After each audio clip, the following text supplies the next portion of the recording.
ស្ដីបងប្អូនអរគ្នាបងប្អូនកណេះថតវីដេអូបន្តិចមុនផ្ញើចេញហើយចង់ឲ្យបងមួយនៅសៀមរាបអ្នកលក់ទូរស័ព្ទឈ្មោះហាងឈ្មោះប៉ាភ្លោះបងនេះផុនបងឯងខ្ញុំឲ្យមើលកូតាវាទៅហើ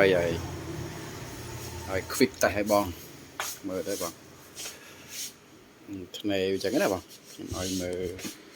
តិចខ្ញុំបើកឲ្យមើលឥឡូវខ្ញុំមិនទាន់បើកខ្ញុំឲ្យទៅមើលពីក្រោយ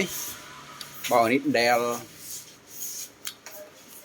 Dell model U បង Dell model U 34 19W បងណា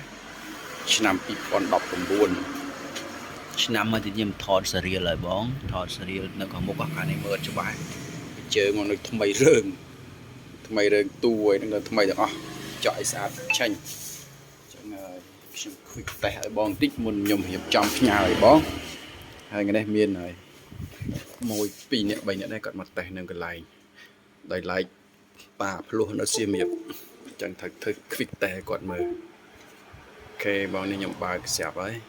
នេះហើយយើងតេស្តមើលគីឡូវាតិចទៅគីឡូវាស្អាតទៅម៉ត់ខៃតែបងណាខ្ញុំចាក់ play វីដេអូមួយគាត់មើលជាវីដេអូ 4K ធម្មតាច្បាស់មែនតើណា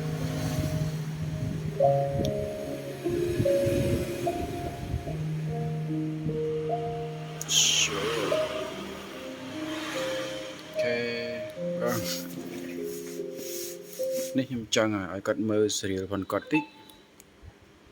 នេះវាយកចូលមកនេះមកហើយយើងនេះមកសេរីលផងគាត់នេះសេរីលអ្នកសៀមរាបប៉ាភ្លោះលក់ទូរស័ព្ទដៃនេះសេរីលផងគាត់8 85PW5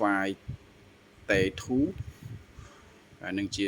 serial number ផងគាត់តែផ្ញើឲ្យគាត់អូខេបងអរគុណច្រើនបងណាមានតែប៉ុណ្្នឹងឯងបងដូចជាអត់មានអីលើថែមថយជាងនឹងទៀតទេស្អាតស្អាតទាំងអស់ភ្លឹងតែម្ដងស្អាតមែនតើបងប្អូនណានិយាយទៅលេខកូដ model ហ្នឹង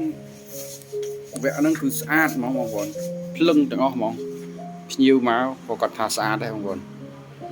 អូខេអរគុណច្រើនបងប្អូនគ្នានៅមានច្រើនទៀតបងប្អូនអាចមករកបាន